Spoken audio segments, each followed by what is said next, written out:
Hello, YouTube. It is your girl, Rose Chardonnay, and in today's video, we're going to be discussing the secrets behind Lucille Ball's iconic red hair. Was she a natural redhead? Let's discuss. So let's start at the beginning of Lucy's career. Now, Lucille Ball grew up in upstate New York in Jamestown, and she always had dreams of becoming an actress or a comedian of some sort. She wanted to perform, and she wanted a career in the performing arts. Now, in terms of her hair, it's really hard to find a lot of photos from her in those very early years, in her teen years, etc. And of course, this was the 1920s, so there wasn't a whole lot of color film being used. So it's hard to kind of tell what Lucy's natural hair color was.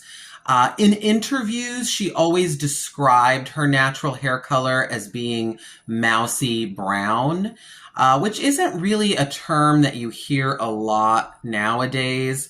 But typically mousy brown just refers to a brown hair color that's not very rich, something that's a little bit more on the ashy side, like a light ash brown or a medium ash brown. That's usually what mousy brown is referring to.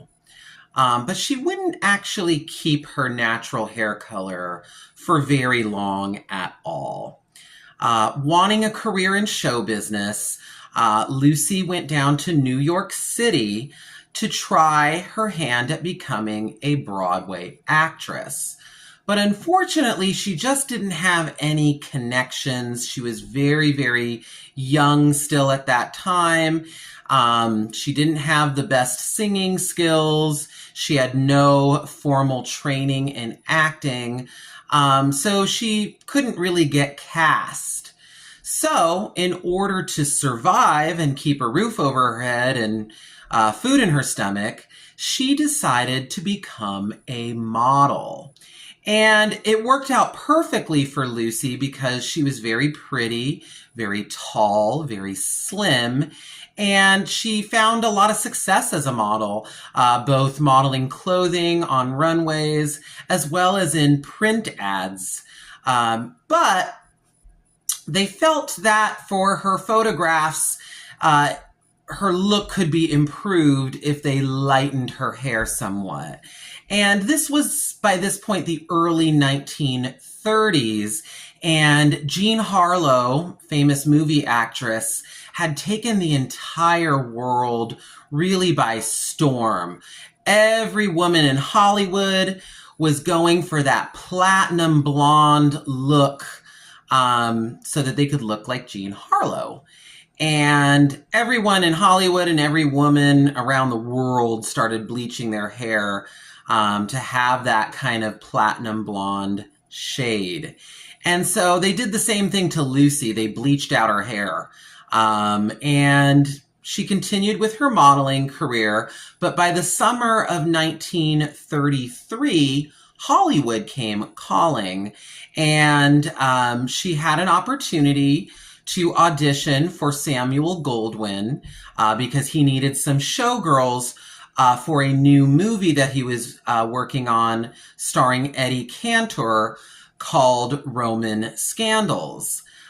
So Lucy was chosen. She went out to Hollywood and she did her first picture.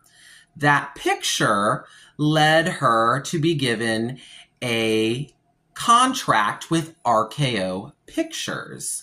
And they basically gave her a long contract, originally just as a contract player. So those first few movie roles that she did for RKO in Hollywood in the early 30s, a lot of them were just kind of bit parts, walk-on roles. Maybe on occasion she would get a line or two here and there, but very, very small roles in those early films that Lucy did.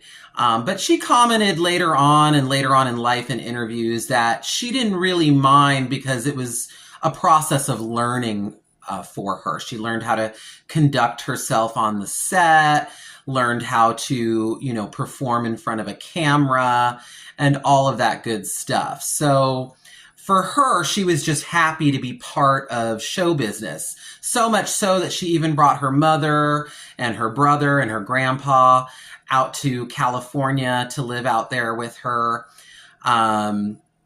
And she was happy even playing these small roles.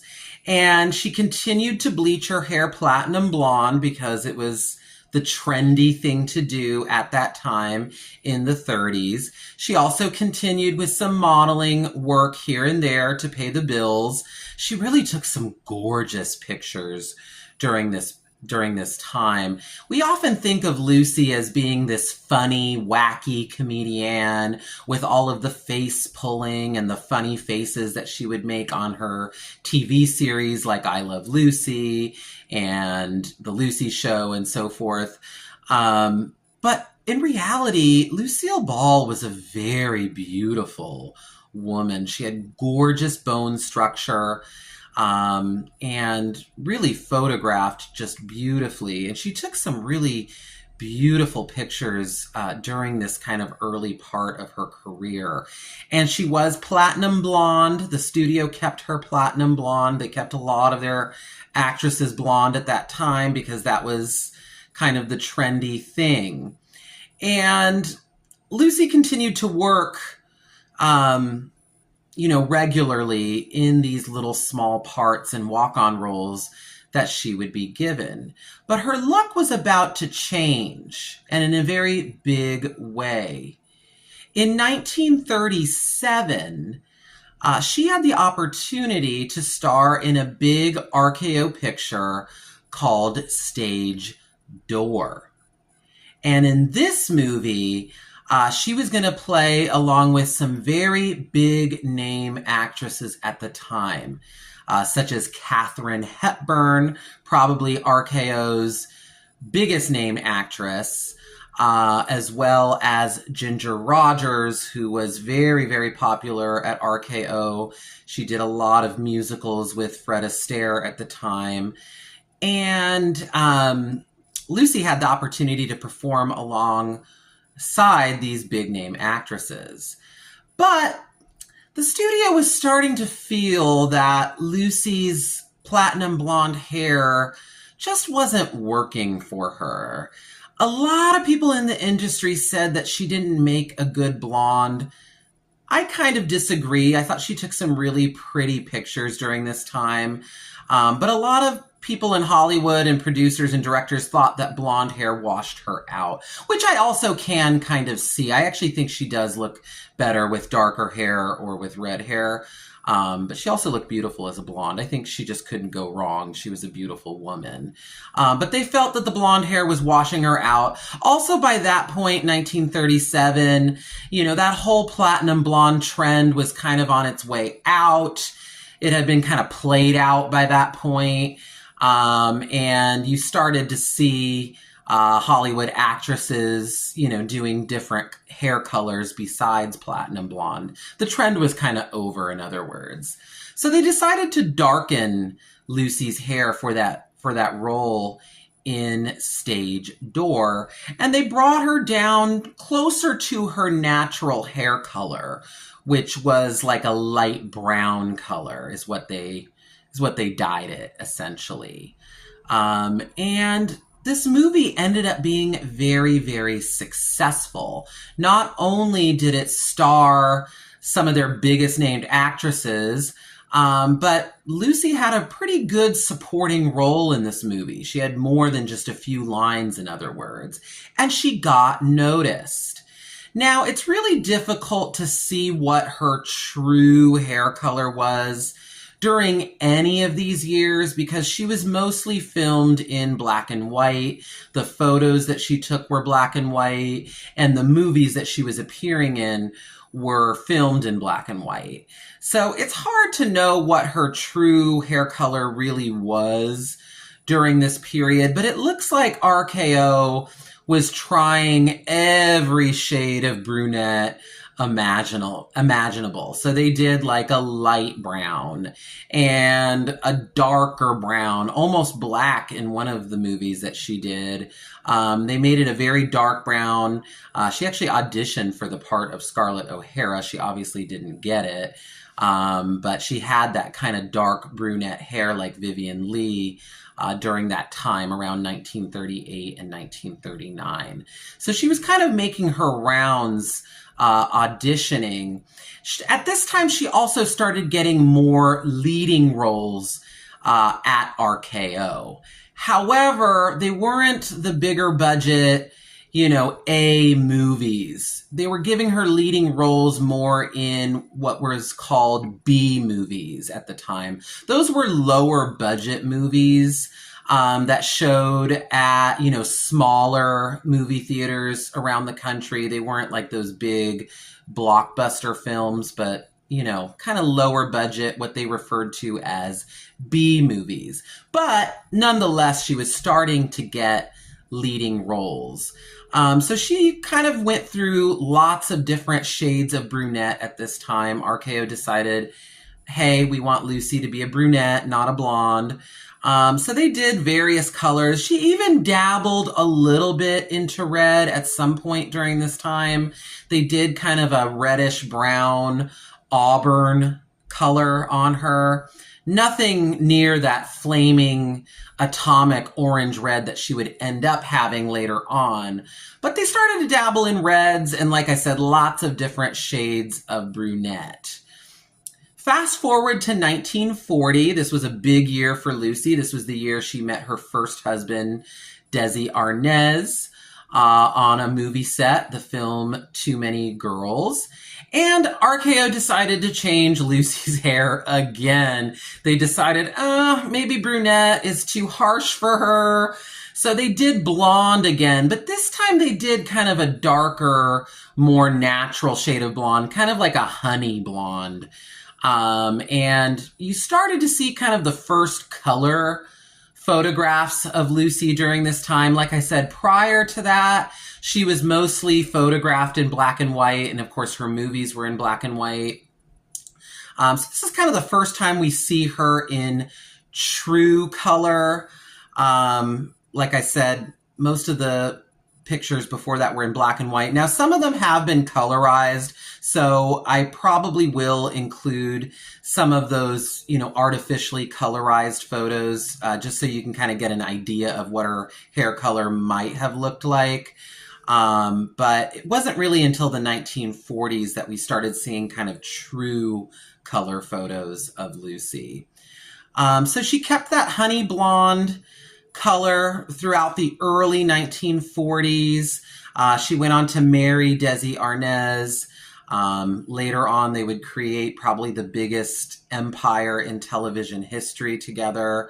Of course, their marriage was very, very volatile at the same time.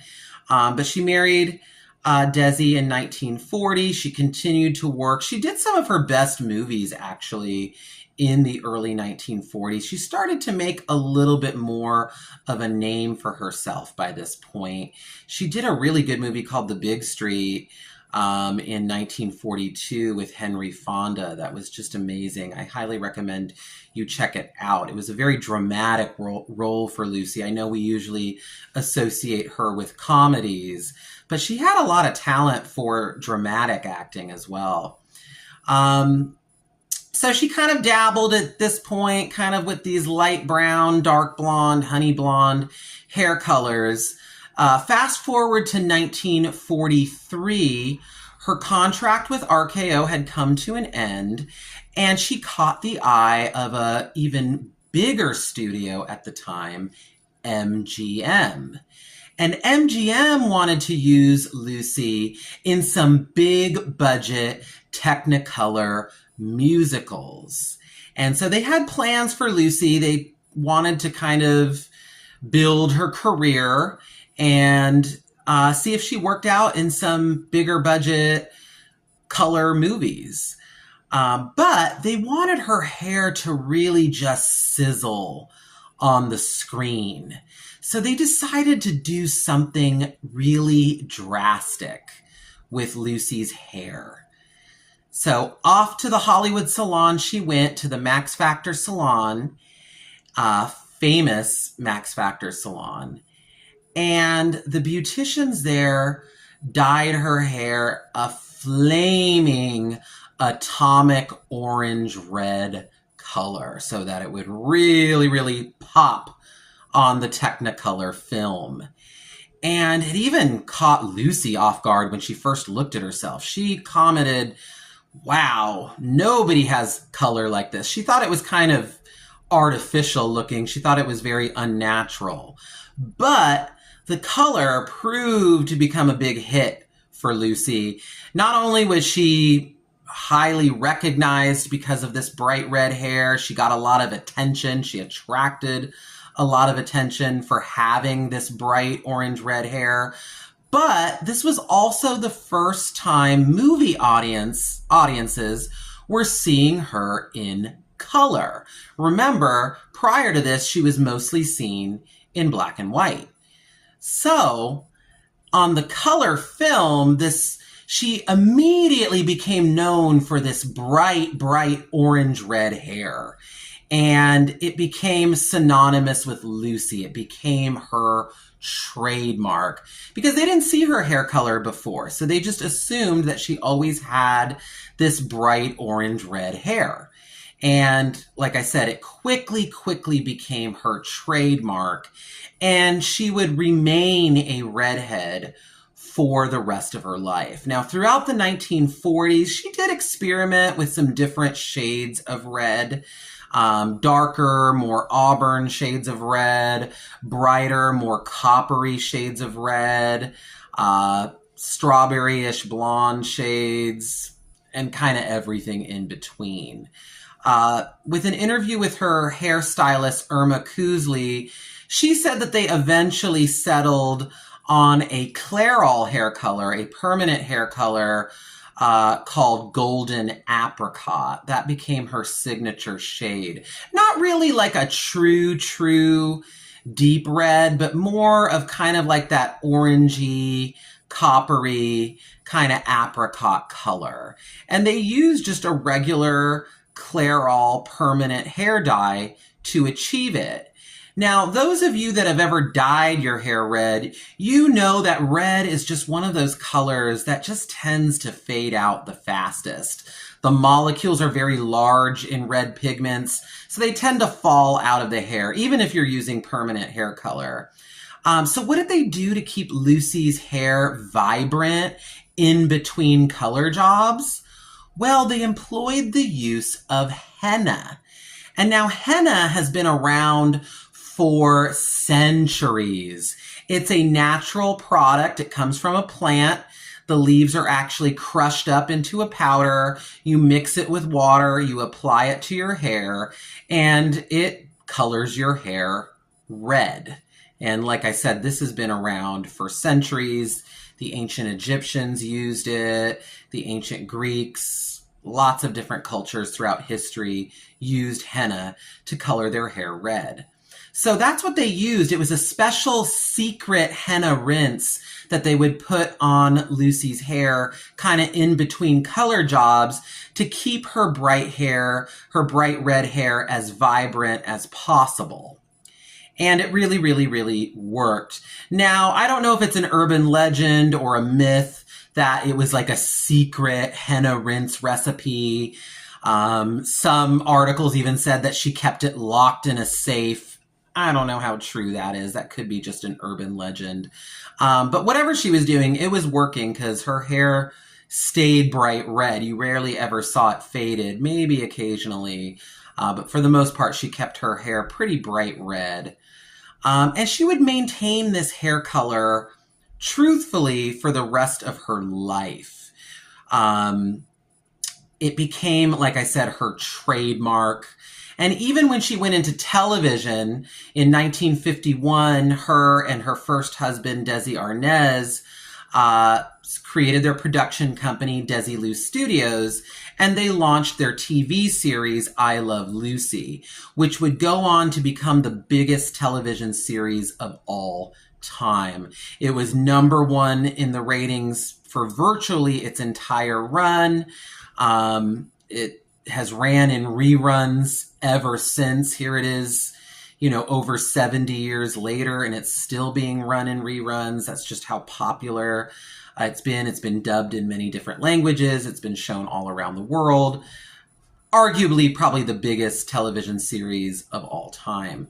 And she maintained her red hair all through that series. Now, that series was filmed in black and white. Early television obviously was done in black and white, so you couldn't see Lucy's hair, but her red hair color was often alluded to on the show, and you just knew her hair was red, even though you couldn't see it. And it was a running gag on the show that she dyed her hair red. It was kind of a running joke.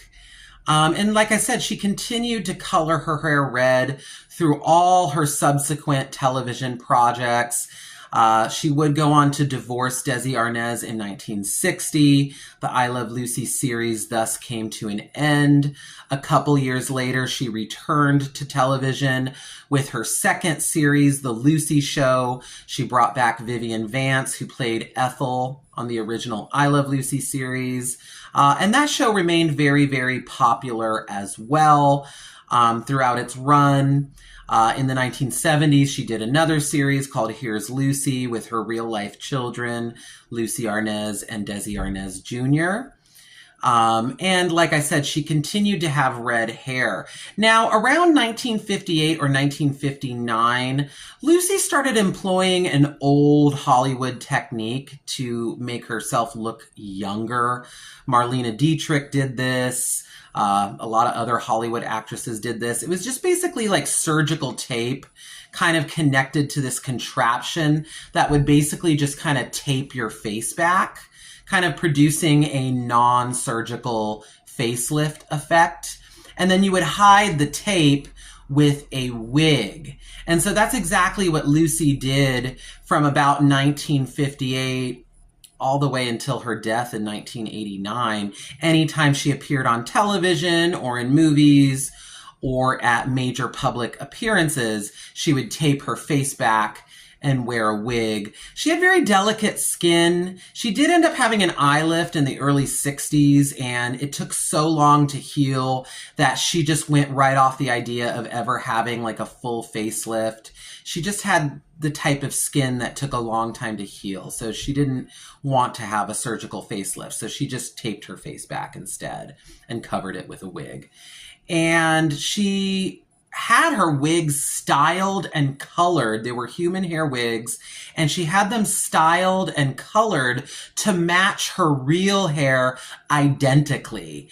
And in some of the photos, some of the more candid photos where she's not, wearing the face tape and the wig, you can't really tell the difference. It looks like the same as when she wears her wigs. The hair looks exactly the same.